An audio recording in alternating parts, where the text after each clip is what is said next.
I still remember the night everything broke open like it was yesterday. A hospital hallway at 3 in the morning, fluorescent lights buzzing overhead, me pacing like a man who'd lost his compass. My wife Layla was behind a curtain, unconscious, hooked to monitors that beeped out a rhythm I couldn't bear to hear.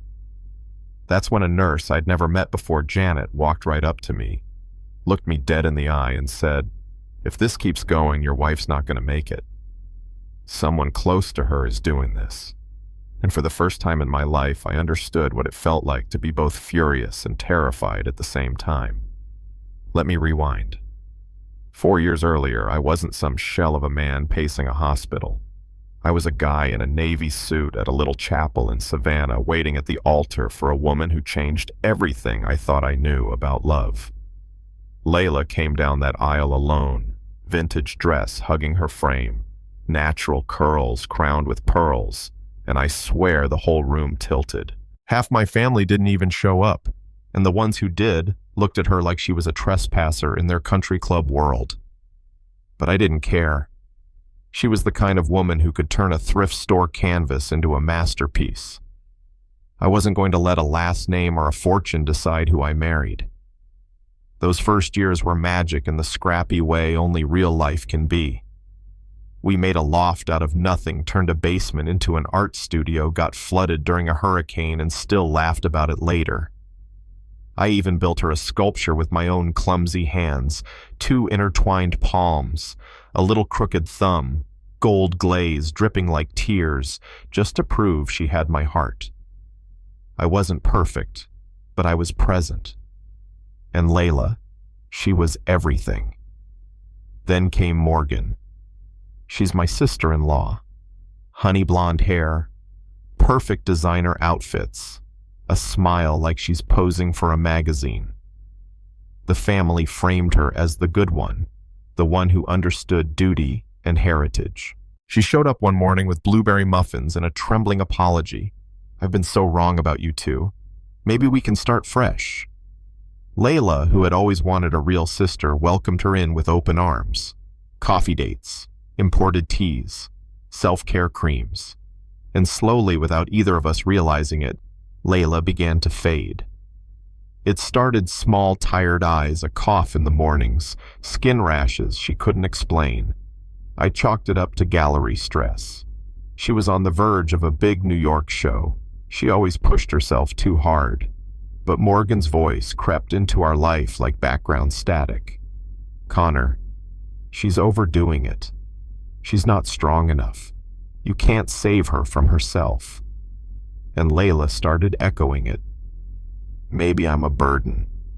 Maybe your family's right about me." I didn't see it then, but Morgan was playing a long game, dosing her little by little whispering doubt while stirring it into her coffee. The night Layla collapsed, I carried her into the ER myself. Shoes soaked, heart pounding. Dr. Patel told me words I still hear in my sleep. Chronic poisoning. Sophisticated. Months of exposure. My first thought was shame. How did I miss it? My second was rage. Someone under my roof had been trying to kill my wife slowly enough to make it look like her fault. That night, I made the hardest choice of my life. To save her, I had to lie to her. We got her transferred to a clinic in London under the cover of experimental treatment, and I faked a separation, even divorce papers, to make Morgan think she'd won. Publicly, I was the cold, rich guy who dumped his sick wife. Privately, I was flying across the Atlantic every month, holding Layla's hand at midnight, promising her we'd make it through. She'd look at me and say, "You're acting different, Connor. What aren't you telling me?" And I'd swallow the truth because her doctors warned me stress would slow her healing. Meanwhile, back in Georgia, I became an actor. Morgan saw me at family dinners, heard about my new girlfriend, actually a private investigator named Sarah, and grew cocky. She started bragging to our mother at luncheons, hinting she'd handled the Layla problem. We traced her purchases to rare plant compounds, saw her on security footage, bringing suspicious packages to our place. Piece by piece, Sarah built a case while I played the part of a man moving on. The trap was simple, but brutal. I leaked a fake update that Layla was recovering faster than expected. Over dinner, I sighed and said, "What if she comes back and starts digging?" Morgan's eyes flickered. Then she leaned in and whispered, "Sometimes the kindest thing is to let nature take its course." That was my opening. One weekend at the family estate, I poured her a drink, dropped my voice, and said, "I think you're right. Tell me how you did it." And she did. God help me, she did. She told me about dosages and delivery methods, about a disgraced doctor she'd paid to manipulate test results, about how she timed Layla's collapse so I'd be home to see it. She even laughed about how Layla thanked her for every poisoned latte. My phone was recording in my pocket the whole time. 6 months later, I stood in the family's marble drawing room, Persian rugs under my feet, sunlight slanting across crystal chandeliers. Morgan sat on the settee like a queen accepting tribute. Our mother perched by the fireplace, thinking I was about to announce the end of my marriage. I did it first. I thanked Morgan for her support, watched her preen under the praise.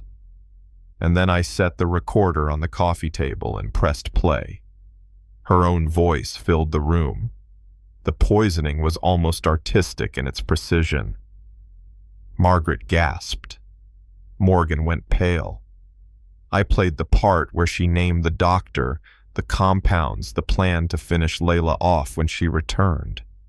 "Stop it!" she screamed. "Turn it off." But it was too late. Everyone heard it. Right on cue, the front door opened and Layla walked in. Health-restored blue dress swaying around her legs, eyes steady as a hawk. "Hello, family," she said, voice calm but iron underneath. Morgan shrieked like she'd seen a ghost, because in her mind she had. Layla was supposed to be gone, dissolved quietly overseas, not standing here alive, ready to testify. That was the day the mask fell. Police cars in the driveway, handcuffs on manicured wrists, Margaret crying into a silk handkerchief, muttering about shame, and me holding Layla's hand like it was the only true thing in the room. 6 months after the arrest, our house didn't look the same. Layla painted a series called Rising from Ashes, bold strokes of gold across deep crimson. We rebuilt the studio into something like a cathedral.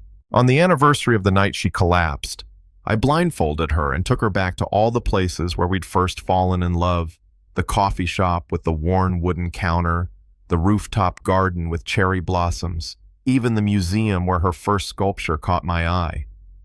Only this time, everything had been remade photos on the walls. Jazz trio playing our song Blossoms imported from 3 states away, because I needed her to see what we'd survived, what we'd built out of the rubble. She asked me, "How did you do all this while keeping up that act?" And I told her, because while she was trying to poison us, I was making something stronger, a life you could come home to. We stood in our backyard sculpture garden in front of a new piece, 2 figures rising out of shattered marble stitched with gold leaf. And I said, "We didn't just survive the poison. We became each other's antidote. That's our story. It's messy, it's ugly, but it's real." I went from being the guy everyone thought was too soft for his own family to the man who exposed a plot and rebuilt a life. Layla went from being their outsider target to the heartbeat of a new chapter neither of us saw coming. And now I want to ask you, all of you watching this, what would you have done in my place? Would you have lied to save the person you love? Would you have been able to smile at the person trying to kill your spouse just to get the evidence? Drop your thoughts in the comments. Tell me about the injustices you've seen up close, the times you've been underestimated, the moments you had to fight quietly before you could fight loud. Because stories like this aren't just about one couple. They're about what we all face when loyalty collides with power, when love stands up to legacy, and when ordinary people have to do extraordinary things just to survive. Like this video, if it hit a nerve, subscribe. If you want more true stories of grit and grace, and most of all, leave a comment. Let's talk about where the line is between right and wrong, between patience and action, between poison and antidote. Because out here in the real world, those lines aren't as clear as we like to think.